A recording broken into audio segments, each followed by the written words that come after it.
Smart वाचकै कुरा गर्नुपर्दा आजभन्दा केही समय अगाडि मैले चाहिँ एमआईको एउटा हैन फिटनेस ब्यान्डको कुरा गरेको थिएँ भने अब धेरै समयपछि मैले चाहिँ दराजमा भेट्ने मोस्ट अफोर्डेबल हैन स्मार्ट वाचको कुरा गर्न गइरहेको छु।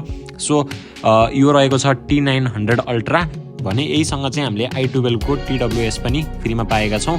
अनि प्राइजिङकै कुरा गर्नुपर्दाखेरि चाहिँ यसको टोटल कस्ट चाहिँ हैन 1400 हुन पुगेको छ र हैन विथआउट डेलिभरीको कुरा गर्ने हो भने 1300 भनौँ न। सो बक्स खोल्ने बित्तिकै हामीले चाहिँ यहाँ केही पेपर वर्क भेट्न सकिन्छ। सो यसको चाहिँ हैन एप डाउनलोड गर्नु बाहेक अरू खासै युज छैन। सो यसलाई म यतापट्टि राखिदिन्छु। त्यसपछि अब धेरैलाई थाहा होला यसले चाहिँ हैन एप्पलको स्मार्ट वाचको हैन क्लोन गर्न खोजेको छ। सो प्राइस अनुसार हैन यसको स्ट्र्याप्स पनि चित्त बुझ्दै नै छ। सँगसँगै अब हामीले चाहिँ यहाँ एउटा वायरलेस चार्जर पनि भेट्न सकिन्छ। सो यसलाई पनि साइडमा राखिहालौँ। त्यसपछि चाहिँ अब हाम्रो जुन मेन घडी रहेको छ त्यो चाहिँ यहाँ छ। र वेटकै कुरा गर्नुपर्दा वेट चाहिँ हैन ठिकठाकै छ, एउटा घडीको लागि यति ठिकै हो। र अब डिस्प्लेको कुरा गर्नुपर्दाखेरि चाहिँ हैन प्राइसको अनुसारले चित्त बुझ्दो नै छ। सो यो चाहिँ TFT LCD डिस्प्ले होला भन्ने मैले चाहिँ हैन एउटा प्रेडिक्ट गरेको छु। र अब हैन घडीहरूमा चाहिँ एमोलेड स्क्रिनहरू चाहिँ अझ बढी राम्रो देखिन्छ। र हैन एमोलेडलाई चाहिँ हल्का एक्सपेन्सिभ नै हुन जान्छ। र हैन हजुरहरूको घरमा कोही जुनियर छ भने चाहिँ यसको प्राइस कन्सिडर गरेर चाहिँ यो घडी चाहिँ हैन उसको लागि एकदमै राम्रो गिफ्ट हुन सक्छ। सँगसँगै अब हैन हामीले चाहिँ अझै यसलाई एक्सप्लोर गर्नेछौँ। मैले चाहिँ यो फर्स्टमा लिइरहेको छु। सो मेरो भाइले चाहिँ यो घडी चाहिँ अब पर्चेस गरेको छ। सो मैले चाहिँ जस्ट हैन अब हजुरहरूले किन्दा हुन्छ कि हुन्न भन्ने टाइपले चाहिँ हैन यो भिडियो चाहिँ बनाइदिएको छु। र त्यसपछि अब हैन यहाँ मेन कुरा भनेको चाहिँ एप्लिकेसनहरू हो। कुनै पनि एप्लिकेसनहरू खुल्दैन हैन, एक दुईटा एपहरू खुल्ला नि, त्यही पनि यसकै सिस्टम रिलेटेड हैन। अब क्यालकुलेटर खुल्ला है, जस्तै कि यहाँ एक्चुअली टच गरेर हेरौँ ल। क्यालकुलेटर चाहिँ हैन यहाँ चाहिँ वर्किङ कन्डिसनमा रहेछ भन्ने एउटा स्मार्ट वाचमा चाहिँ हैन एप्लिकेसनहरू पनि चल्ने खालको अनि माइक क्वालिटी पनि एकदमै राम्रो हुने खालको हुनुपर्ने हुन्छ। र हैन अब हजुरहरूले चाहिँ एउटा राम्रो स्मार्ट वाच खोज्नु भएको छ भने चाहिँ हजुरहरूले चाहिँ अहिलेको अनुसार हजुरहरूले मिनिमम 6000 सम्म चाहिँ इन्भेस्ट गर्नुपर्ने हुन्छ। तर हैन स्पेसली हैन जुनियर्सहरूको लागि चाहिँ हैन यो वाच चाहिँ एकदमै बवाल हुनेवाला छ। सो अब यसमा चाहिँ हैन केही मिनिमल फङ्सन्सहरू चाहिँ हामीले पाइनेवाला छौँ। जस्तै कि अब यहाँ हेर्न सक्नुहुनेछ यो कुनै पनि हैन ट्रेसिङहरू हैन यो चाहिँ एक्युरेट हुँदैनन् यसमा। यो चाहिँ यत्तिकै पनि प्रिडिक्ट गर्न सकिन्छ हैन। 1400 को प्राइसमा चाहिँ हामीले चाहिँ धेरै फिचर्सहरू पाइन्छ भन्ने चाहिँ छैन। तर हैन जति एउटा वाचमा हुनुपर्ने हो ठिकठाक हैन त्यो चाहिँ हामीले चाहिँ यहाँ पाइन सकिन्छ।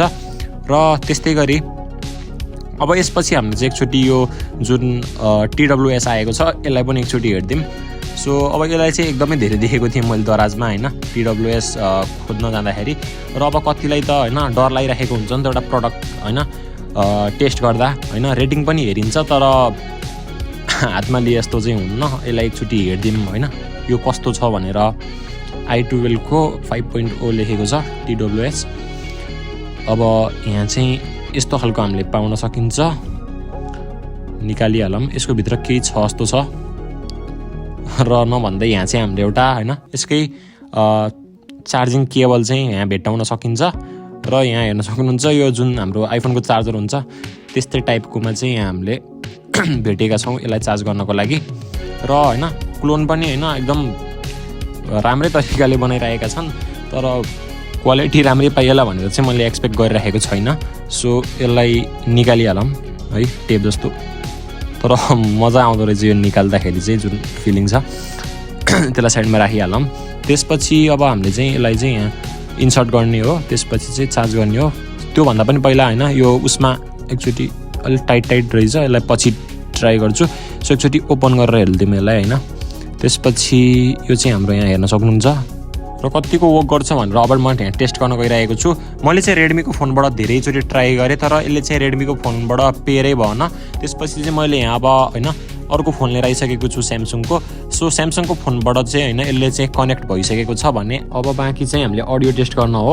अब अडियो टेस्ट गर्दाखेरि चाहिँ हैन प्राइसको पोइन्टले चाहिँ यसको अडियो क्वालिटी ठिकठाकै हो। र अब हजुरहरूले चाहिँ स्मार्ट वाच हैन तत्कालै चाहिएको छ भने चाहिँ प्राइसको पोइन्टले हजुरहरूले चाहिँ यसलाई लिँदा हुन्छ भने हैन हजुरहरूले चाहिँ स्मार्ट वाच खोजिरहनु भएको छ जसमा चाहिँ हैन मल्टिपल जेस्चर होस् हैन त्यसपछि हैन स्मार्ट वाचमा चाहिने सबै गुण होस् भन्ने चाहनुहुन्छ भने चाहिँ केही समय हैन वेट गर्नुहोस्। त्यसपछि चाहिँ हजुरहरूले चाहिँ हैन एमोलेड स्क्रिनवाला प्लस हजुरहरूले चाहिँ माइकको क्वालिटी हेर्दै हजुरहरूले चाहिँ ओएसको पनि होइन राम्रो खालको बिल्ड भएको टाइपको चाहिँ लिनुहोस् होइन र यसलाई स्किप गरिदिनुहोस्। तर होइन हजुरहरू चाहिँ स्कुल लेभलमै हुनुहुन्छ भने चाहिँ यसलाई चाहिँ होइन त्यो प्राइसको पोइन्टले एकदमै ठिक छ, बजेटमा पनि आउँछ। सो आजको लागि यति मात्रै। यो कतिको लामो टिक्नेवाला छ त्यो म चाहिँ हजुरहरूलाई चाहिँ यही भिडियोको कमेन्ट्समा होइन अपडेट गर्दै राखौँला। सो होइन प्राइसको पोइन्टले त्यस्तो नराम्रो चाहिँ होइन भन्ने हजुरहरूले चाहिँ होइन फिचर्स फङ्सनहरू हेर्दै यसलाई चाहिँ स्किप गर्दै राम्रो।